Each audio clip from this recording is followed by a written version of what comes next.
Le livre du ciel, tome 13, 17 janvier 1922. Jésus est le bon. Nos actes doivent être accomplis uniquement pour lui, sans motif humain. Jésus leur donne vie. Je suivais la passion de mon doux Jésus. En un instant, je me trouvais en dehors de mon corps. J'ai vu mon toujours aimable Jésus traîner à travers les rues, piétiné et battu, même plus que dans la passion elle-même. Il était traité d'une façon si barbare que c'était répugnant à voir.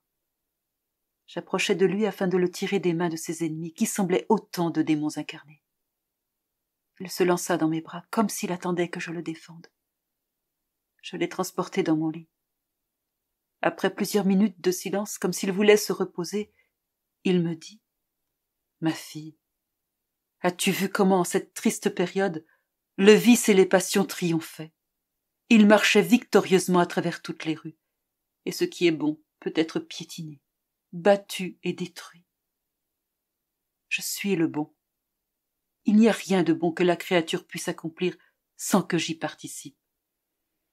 Tout ce que la créature réalise de bon constitue pour son âme une parcelle de vie, si bien que d'une manière directement proportionnelle au nombre de bonnes actions qu'elle réalise, elle croît et devient plus forte et mieux disposée à faire d'autres bonnes actions.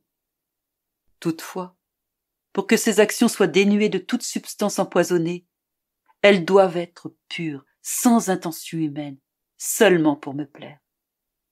Autrement, même dans les actions qui paraissent les plus belles et les plus saintes, du poison peut se trouver.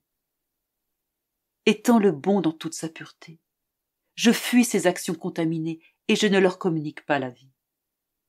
Ainsi, en dépit du fait que l'âme semble accomplir le bien, elle est anémique et elle se nourrit d'un aliment qui lui donne la mort.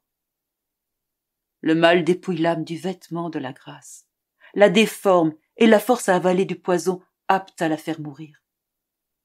Pauvre créature, créée pour la vie, le bonheur et la beauté.